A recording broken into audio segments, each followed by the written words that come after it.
Before I had knowledge, all my thoughts was reckless. Now that I'm aware, I could count my blessings. Stop the presses, trap the essence, scope the lessons. Watch people die and it's off the record. Let's talk about love. And I know they don't like me now, one day they gon' love me. Motherfucker never love me. Either way, I'ma speak my mind, that's what they hate me. But they always gon' hate me. And I know they won't stop my shine, but it's hard cause I got that glow. I got it, got it. And I'm here, I'ma take what's mine, cause I can't wait no more. I'm getting high off of my life. I'm getting high off of my life. All right, hello, we're reporting live from Shanghai. This is the monthly Black Folk Function. We're a group that's on WeChat. We always talk with each other. We're the black people that actually live in China. So we're just gonna go ahead and jump right into this. Let me introduce everybody. To my left, I have Nail, Taryn, Alex. Hi. All right, and to the right of me, I have Pi, Chris, Shanice, and Natalie. All right, welcome to the Black Folk Function.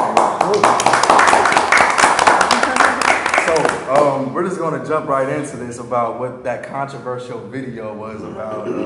I think the world really wants to know what black people think about that, especially black people in China. So I think we're going to go with Chris and then Taryn on this one. So Chris, like, what do you think? What were your thoughts after you saw that commercial? I actually thought nothing. It was just another day in China, commercial about black people wanting to be Chinese, maybe? I don't know. But to me, it was just another day. I didn't really expect it to really blow up.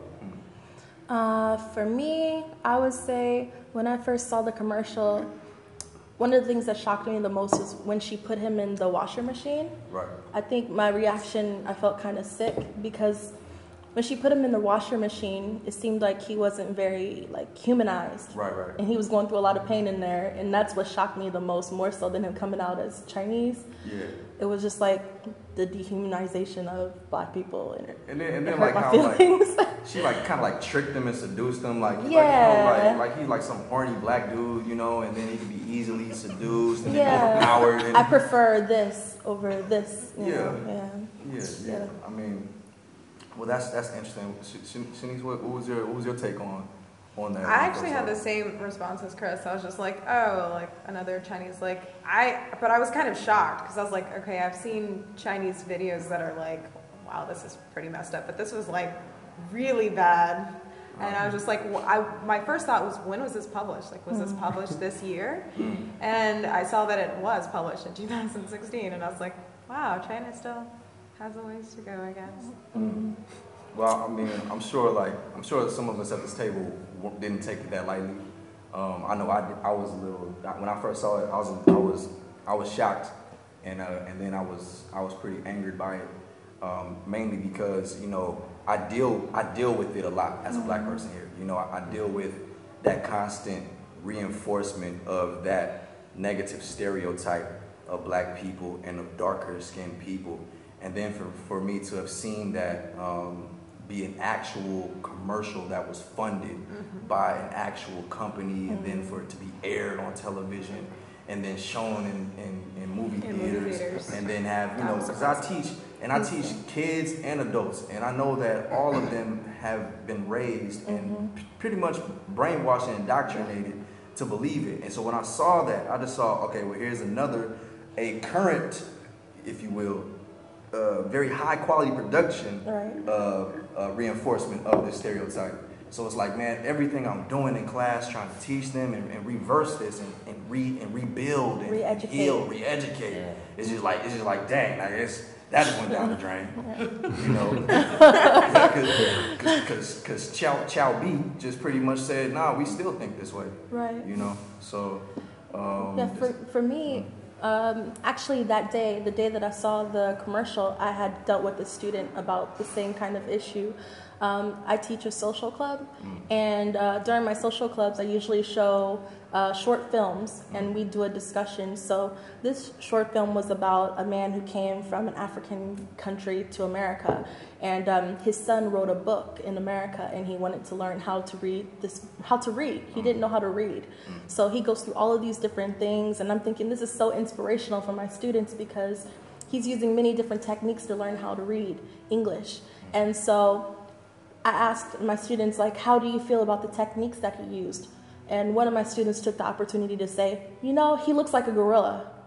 And I was like, is that racist, or is he just telling the truth? Yeah, but that's the thing about China. Like, kids will like call you monkey and like, but they call you all sorts of animals. It's just monkey. We're like sensitized because of slavery. Now, being I can considered. tell some people are going to hear you say that, and they're going to be like, "What? I'm just saying. What about a problem?" I mean, it's messed up, but. I understand where you're coming from. I could see that point. Like, if I heard that, honestly, Yeah. I'd be like, wait, what did you just say? But then I have to think, but are they saying it like a racist thing, or does he actually think he looks just like a gorilla? Like, he's just making a comment like she looks like a giraffe. Yeah. So in I'm that not class, trying to go Raven on this. Yeah, in that class, what I actually ended up doing was I did feel immediately offended. Yeah. But then I thought, this is my student. By the way, I teach adults. Okay. So these aren't Okay, kids. okay. These are adults. I was thinking. So How old are these adults? the guy who made this comment, maybe he was about 20, 21. And these are still everybody kids. else, These but are still everybody kids. else in my class are up still towards to 50, 60 years old. Like, I teach a variety of ages, adult ages. 21 saying But yeah, anyway, what I did was when he said that, I did get offended. I did start to, clap back a little bit. I was like, do you even know what you just said? And then he just kind of looked like, and everybody was like, you shouldn't say that. The other students were telling him, you shouldn't say that. And so a lot of times when a student will say something like that, about my skin or something, I try to equate it to a Chinese experience that they've had.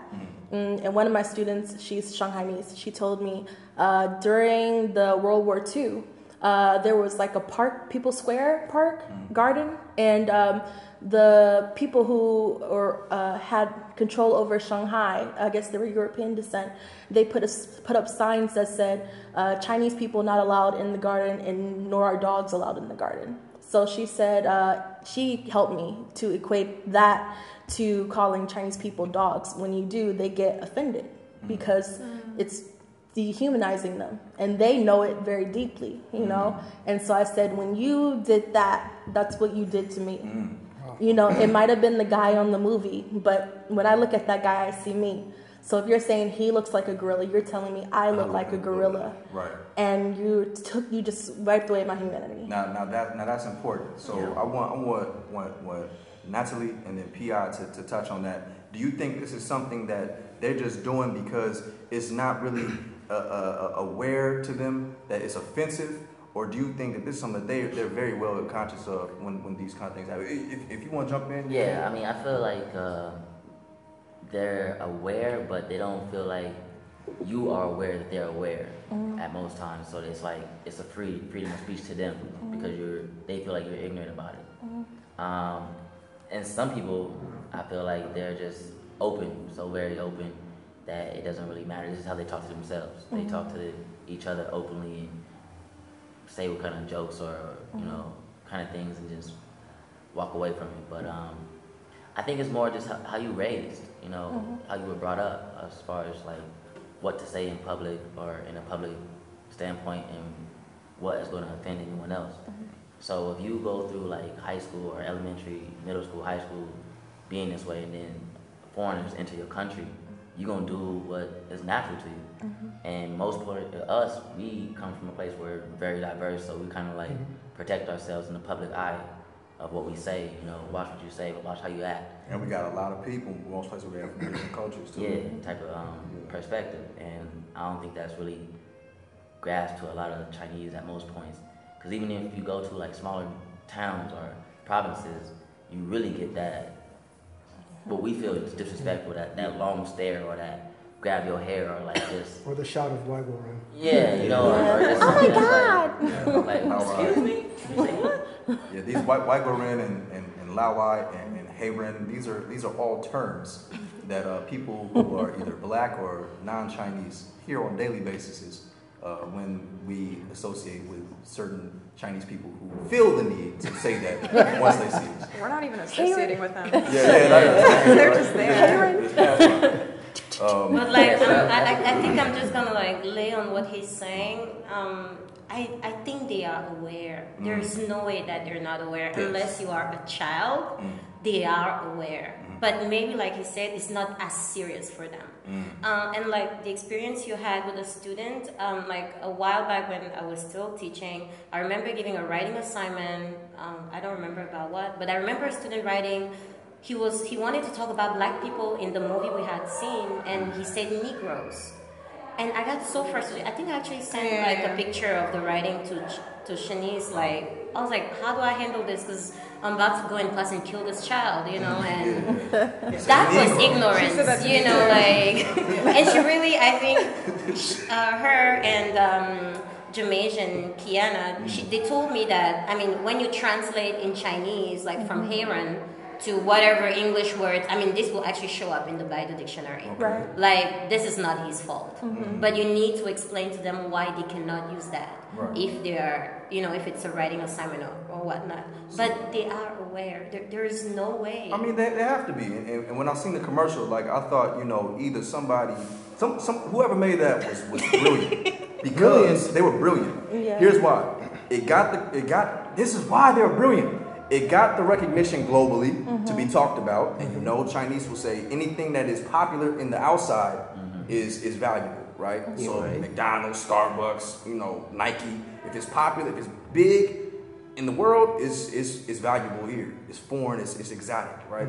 So they made that being talked about. They got that press easy. They did that marketing, no problem. Right. That was $0 for that marketing. But then it got to the point where even if people boycotted outside of China, it's not going to affect the sales because nobody but people outside of China. Nobody outside Somebody of China. said that, like, That's true. maybe people will just boycott. I was like, who? Nobody buys Chinese laundry detergent. So I think that was brilliant, and I think it was well thought out, very well calculated. But the thing is now, is they say that because it was an emulation or a copycat of the Italian commercial, which says, well, look at the white man turned into the black man. So if you're gonna say that that's racist, you gotta say that's racist, right?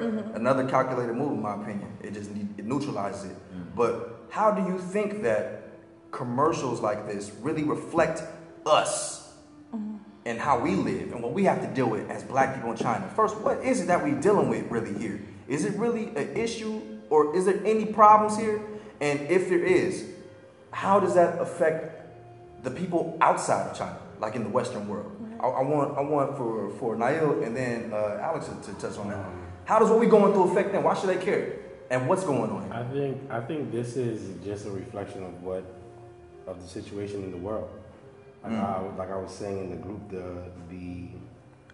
the preference for whiteness is a global phenomenon. Everyone wants to be white. Everyone wants to have lighter skin. You know, white skin is more beautiful. Light is better. You know, I like a red bone, whatever. You know, everyone, even within our own music. You know, within our own things that we promote. Right. There's some traces of that as well. Okay. Now, I think that what makes it problematic. Is I don't think the Chinese situation is unique. It definitely is unique here in China, but it's just a reflection of what's happening everywhere around the world. Just like you know, children learn from their parents and they get these ideas at a very young age and they grow into it and they know it's normalized. They think it's okay. It's a reflection of the same ideas that white people get when growing up with their parents or with in their bubbles, and they get the same ideas and they come along. So you're saying that the things going on in China are synonymous. The lifestyle of people in China is synonymous with the lifestyle of people of European descent. It's some parallels. I don't want to say it's completely, you know, it's not completely, you know, but it's some parallels. Like, you know, like the white people that say, "Oh, I'm not racist. I have a black friend," you know, and that's their only, you know, reason for them why they're not racist. I know we've all heard that one before. I heard my best friend, like, you know, I went to college with Shaniqua. I'm not racist. and that's their reason for why they're not racist. Just like these Asian people, like, oh no, it's history. It's historical. If you look at the history, you know, they like to bring it back to the traditional stuff, and it's like, okay, so are you gonna be ignorant forever? Is that your choice? You know what I'm saying? I think to a certain extent, it's a choice. After you reach a certain level of understanding, after you come into some insight, you know, you can make decisions for your own. It's a choice. Chinese people are not stupid. They're not dumb. They understand how things go enough for them to know that this is offensive, that it's not okay. Because the same thing that they would say to a person that's not Chinese, they would never say that to a person who is Chinese. You know, and if you bring that to them, they will hesitate. You know, because they know that they wouldn't say that. They wouldn't say that, even if they run into a Chinese person who is darker, who they may have, you know, they may not even like. I have a student like that. It's some colorism, yes. Nothing like that. It's a lot of colorism, but if it's a darker Chinese standing in front of you, you're not going to say that to his face. You're not. But their assumption is that you don't know the language, so they would talk about you in front of your face. Point at you. Everything. Take out the camera. Pictures. You know what I mean? It's like, Don't get me started. Don't get me started. Wait, say that again. What do they do? What do they do? Take out the camera. I said it's a photo shoot. Don't get me started on that. But that's good because you can get, you can feel famous, right? That's good. I don't know where I'm from. That you might lose your life if you do that to the wrong person. You can't just take out a camera and take a picture of somebody. That's right. I've had the worst experience with that. I've had the worst experience with that being in China, and it actually it hit my self-esteem really hard, like rock hard. And it's just maybe recently that I've been coming out of this depression over it, because when I first came to China, I arrived in Jinan, in Shandong province, and people used to run and scream from me, and people would take my picture, and women would be screaming, and our boyfriends would be protecting them from me. And I'm like, whoa, this is insane. This is insane. What? And then I would go on campuses, and the students would be laughing loudly, pointing at me and taking my picture as I'm walking just to get food, you know? Then I moved from Jinan to Shanghai, and I thought, okay, I'm in Shanghai. It's going to be different. I went to Hong Kong, and nobody cared about me. I came here, same thing. I would dare say the only thing that's different is people don't yell and scream and run away from me. That's the only thing different.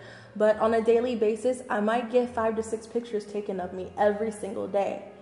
And when I first got here, everybody knows from the groups, y'all saw me literally getting so upset, why? I just want to be normal. I know I'm in China and I know I'm a foreigner. I get it. I'm not going to be normal, but I just want to go to work. I just want to sit on the subway.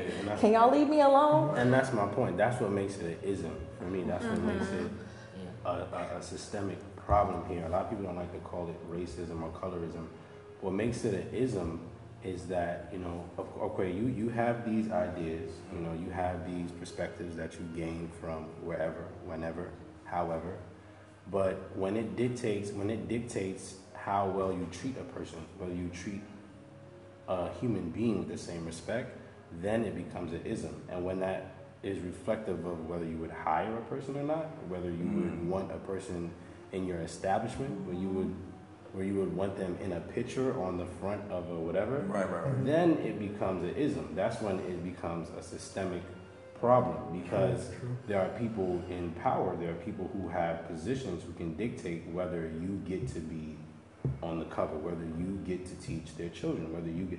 That's when it becomes an ism. But they don't like to call it that. Oh no, and it's in the media like that. He who controls the media controls the world. So let's look at it like this. I want Alex and then Shanice. I want you to tag off of that one. There's this common thing going on here in China about the native speaker, the native English speaker, right?